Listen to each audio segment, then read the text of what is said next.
What's up, guys? Four-wheeler doctor back again. Got a 500 Foreman we're working on today. It's a 2007 model.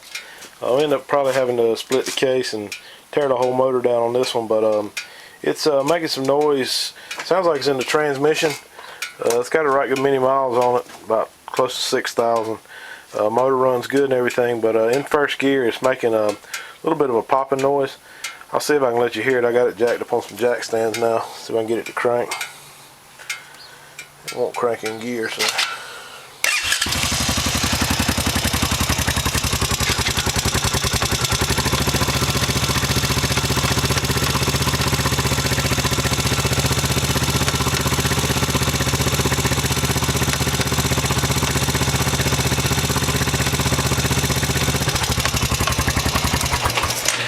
Kind of hear it making some noise there. I'm gonna try to tear into this and see what it is. I'm not real sure, but it should be pretty obvious once I get in there. I think a tooth chipped or something. So I'll cut the camera back on after get these plastics off. Alright guys, kind of cut the video a little short there. I want to show you everything you need to take off on this one to get all this plastic off. To pull the motor out of this, normally I come out on this left side. So you'll want to take out the floorboards, all these rivets here, all these rivets here, and there's also an Allen head bolt there. You have to take the two 10mm bolts out of the foot peg there. There's a little rivet head up under the bottom here, one here on the gas tank. Got bolts on this side, and there's a bolt on the bottom side of the right side. Also, it's just as easy to take the floorboard out of this side too. Helps for getting the oil cooler lines loose and all that. So I usually pull the floorboards off, and a lot of times I'll take those inner splash shields off too, all the push pins on that. So let me get all that done. We should be down to the gas tank, and that's pretty much it. So I'll show you how to get that off when I cut the camera back on. Alright guys, I got all the plastics off. Now next thing we're going to do is take this gas tank off. Two 10mm bolts down in here. Record's got his hand in the way right there, but two 10mm bolts, you have to take those off, and then follow this one wire down in here for your gas gauge, and unplug it. It's got a red connector back in there, so take that off. And the next thing to do is remove your fuel line from your carburetor. This one here actually has a fuel filter on it, so I'm probably going to just unhook it there, and your gas tank will come up. That'll leave you with the flat tray that's under your gas tank. It just kind of pops out. I'll show you that as well. But so this is going to be the next thing to do. Let me get that off real quick, and I'll cut the camera back on. Alright guys, got the gas tank out. Now we just got to get this plastic cover off, but the factory snorkel is also in the way. It's got a push pin you got to get out here, and then there's also a clamp. The easiest way to get to that clamp is a long screwdriver through this hole. If your hose clamp's still in the original location that it was factory, which this one is, just loosen that up. Pop this push pin out here, and the snorkel will come out just like that. And then you got this little plastic or rubber piece that's just kind of a buffer there over top of the gas tank. Unhook these throttle and choke lines off of that plastic container and this off the plastic tray, and there's two little tabs here, one here and one here, that kind of hold this in. You push the plastic tray over, the tabs will come loose, and then the tray will come out. So let me get that off real quick. Alright guys, got tied up with a few things yesterday, so I didn't get this motor off. We're working on it today though. Next thing we're going to do, I got the plastic cover here off the top of the motor. I'm going to pull these side plastic covers off. There's two Allen heads and two nuts on this side, bolts on this side, I'm sorry. About the same setup on that side. Go ahead and get both of those out of the way, and probably going to go ahead and remove these two bolts, one here on both sides of the intake, one on each side of the intake. They're 8mm.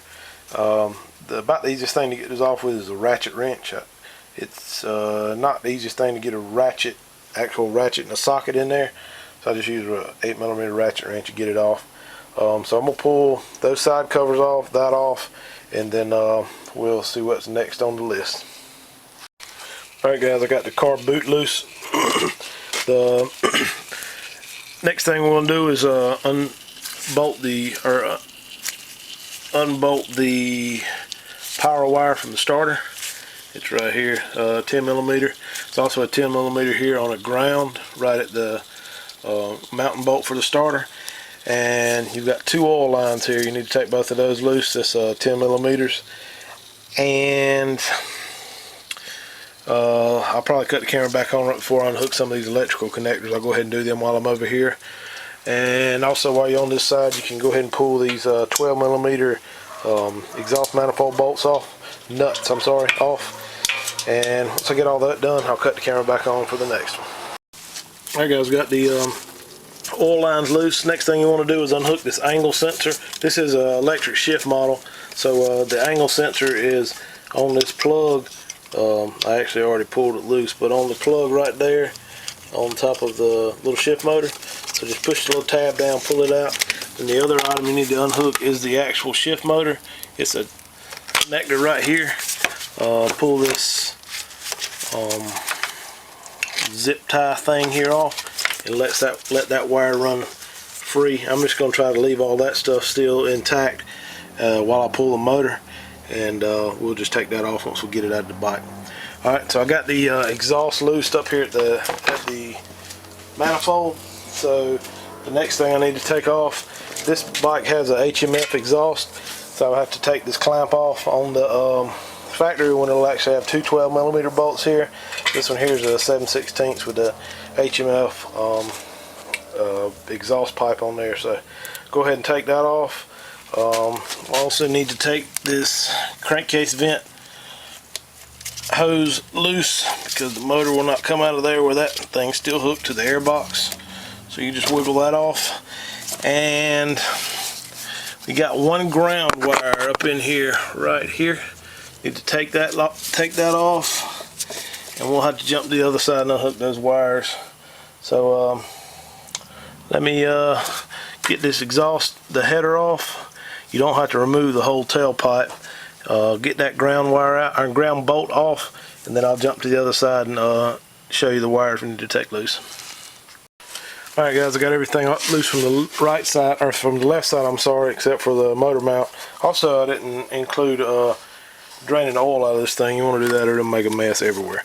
So over here on the right side, what we need to do is unhook some of these electrical wires that are connected to the engine. So first one we're going to do is going to be this round looking plug here. It's got a tab on it that you just pull out with your finger, and then you can slide the connector open like that. There's actually a like a clamp connector type, kind of a hose clamp, not a hose clamp, a zip tie type thing here that's hooked to the frame. It works easier if you can get that thing opened up. Let me grab a screwdriver and open it up. That'll make getting the wires in and out of it a little easier. Hang on just a sec. Alright, I got that thing opened up so it makes it a little easier to get the wires out. Okay, so this is the round wire here, and we have it unhooked now. The next one will be this one up here. There's right above the round one, there's a green connector here, and the way it works is there's a little tab you have to pull out as you pull the wire out. I can do that one-handed right there. Get that connector out. So that's two of them. Go ahead and pull these down here to get them out of the way. Alright, so there's one. Where's the other one at? There's two. Looks like some oil on that thing. Okay, the next one will be that gray connector back there. This one here kind of has a trick to it. The connector kind of has a lock on it. You have to disconnect the connector from the frame before the connector will separate. So the way you do that is there's a little tab right here, and you need to pry out on it. See if I can do that here.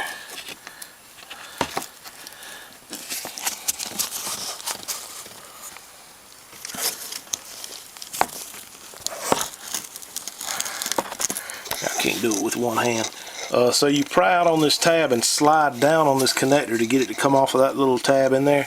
Let me do that real quick. I'll cut the camera back on when I get it pulled off. Alright guys, so there's the connector. You have to get that off. You pull that little tab up and slide it off that little, you can see the little slot there with the square hole in it, and it'll come off. And then you can disconnect the actual plug, but you have to take that, that clip loose from the frame before the plug will come loose. Alright guys, that's what the connector looks like on the back side. You have to push that tab down to get these two pieces apart. It's still hard to get apart, so I see a lot of these where people didn't disconnect it from the frame there and just chewed these connectors up trying to get them apart, end up breaking them and stuff like that. But you don't have to do all that. If you unhook it from the frame, it'll usually come apart pretty easy. Alright, so I got those connectors off, and it looks like that's all the electrical stuff we have. The only other remaining wire we have left is the reverse cable here. And usually it's easier to take it loose once you have the motor slid forward. So what I'm going to do now is I'm going to go ahead and loosen up these motor mount bolts, 214mm, and loosen up that front differential. I'll cut the camera back on when I get all my tools out to get it loose, but you have to unbolt the front differential and slide it forward in order to get that front drive shaft out there. So let me get these motor mounts loose, and I'll move to the front, cut the camera back on in a sec. Alright guys, now it's time to get the diff out, or slid forward in the front here. What you got to take out is that bolt right there. There's a it's a 12mm on this side and a 14mm nut, and then there's two 12mm bolts that hold this bracket here in the front. Kind of a little bit dirty in here, so you'd excuse that, but there's a bolt here and a bolt on the other side. Got to take those two out. There is a 14mm. You can see about half of the head of it right there under that vent line right there. You've got to take, there you go, you got to take it out, and then this 14mm right here on the bottom, not the one kind of reset in there, the one out here on the bottom that's hooked to the frame. That one there doesn't have a nut on the back side of it, while the one on the top has a nut and a spacer. The 12mm there, like I mentioned before, does have a nut. I've found the easiest way to get this thing out. A lot of people really dread doing this, and I don't know if they just don't know how to do it or don't have air tools or what, but I just use a air ratchet 12mm to catch both of these bolts on this bracket. Kind of wedge it up in here like this, and then take a 6-inch extension on a 1/2-inch drive 14mm on my impact and get the rest of the bolts out. You do have to use a wrench on that top 14mm bolt to hold the nut on the back side, but comes out there pretty easy. So let me get that off real quick. I'm not going to leave the camera running because I don't really have a good mount to show me in action, and I don't really want to bore you with you watching me do it. So how about this, I'll just give you a time and let you know how long it takes me to get this thing loose. Alright, so it's 9:32 right now. I'll cut the camera back on when I get it out. Alright guys, there you go. All your bolts. Had one of the nuts come flying off, so it took me a minute to find it, but as you can see, 9:37. So about 5 minutes to get it off and get it loose. Now what you need to do is really just take a small crowbar like I got here, and what you want to do is wiggle this differential up and kind of forward, and you need to get it off of this shaft here, so you can take and catch the very edge of the output shaft and slide it forward until it comes off. You go forward just a little bit more, so you lift up on it, and that'll be enough to get it off there, just like that. Slide the front boot back just a little bit to allow the output shaft to slide off the differential like that. Wiggle it off. There you go. Drive shaft out, differentials just hanging there.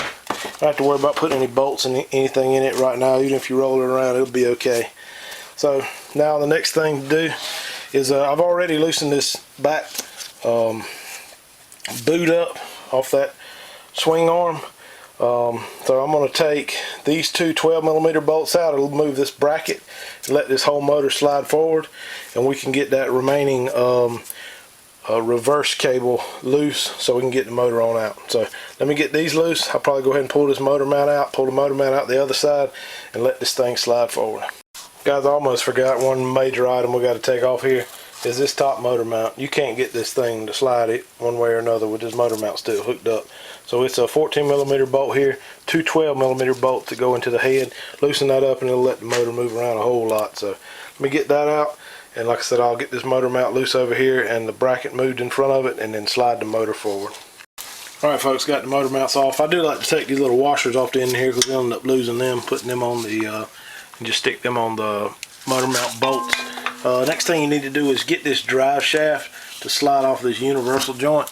I like to leave the universal joint in the bike because a lot of times I take these things to my farm and just keep the motor over here. So what you want to do is get this boot back far enough so you can catch the end of that joint and just slide that joint off of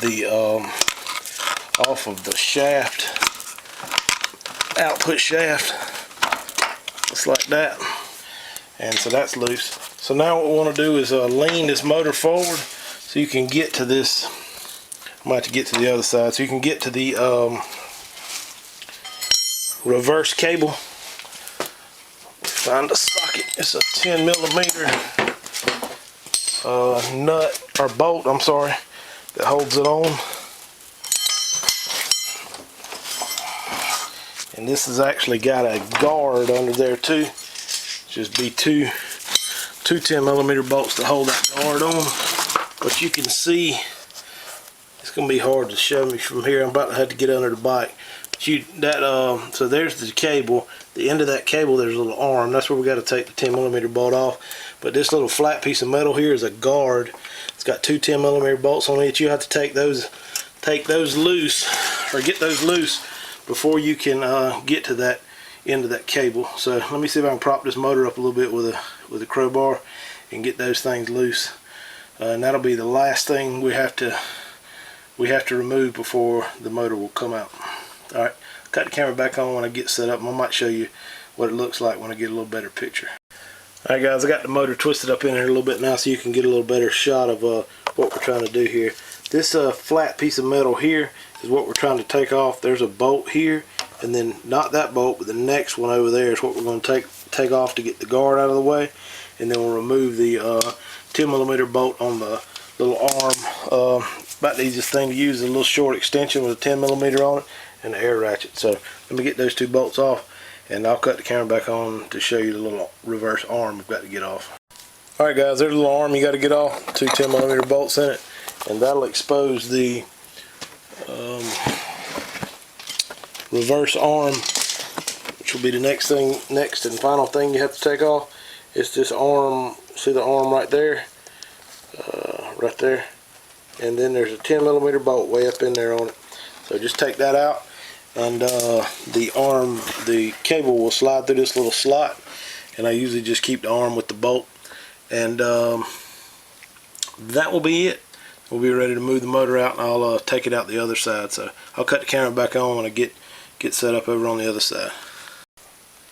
Alright folks, we'll try to slide this thing out of here. I don't know if y'all watched any of my other videos, but you can probably, if you have, you know that I'm batting about a 0 on being able to video pulling one of these motors out. Always something happens. The dang camera falls, or battery dies, or something like that. So I've got another mount here that's not even connected to the four-wheeler, so it should be fairly stable. Hopefully it won't fall over, and the battery won't die, and the memory card won't run out, and all that stuff. So here's what we're going to do. We're going to try to slide this thing out of here. It's a little tougher with the electric shift stuff on there because it does stick out another 4 or 5 inches out the front. But what your idea here is to roll this thing, that would be clockwise, to get the head over this way and the bottom to slide out first. You have to kind of turn it at an angle so you can get those the electric shift stuff out. first as well. So let me see how this is going to go. So twist it around like that. Stuck on one of the choke cables. I don't know if they planned it or not. This little handle right here, or this little bracket for the side cover, comes in handy for a handle to get this motor out. I think Honda had that in their plan, but hey, it works. So now I've got it tilted down.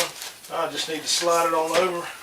Keep picking it up and sliding it towards you until it comes out.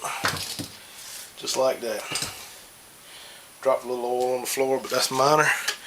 Now let's see if the camera's still working. Look at there. We might have documented one of these rare occurrences where I get the motor out and you actually can see the whole thing. So there you go. Motor out. Now it's time to tear it down. Like I said in the beginning of this video, I'm not real sure what's wrong with this thing. Something in the transmission, a tooth broke or something. So I'm going to tear it down and see what I can find. I'll probably have another video of the tear down. We're going to end up doing a top end on it and all that just while I got it tore apart. And I may actually do a real quick video here in a second of the left front axle replacement on this thing. I've got to put one of them in there, and it's pretty simple, but figured while I got it here, might as well show you. So, alright, like my video, subscribe.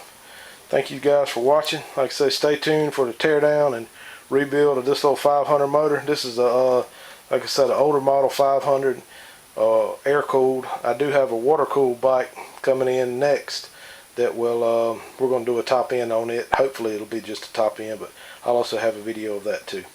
Alright, thank y'all for watching. Have a good night.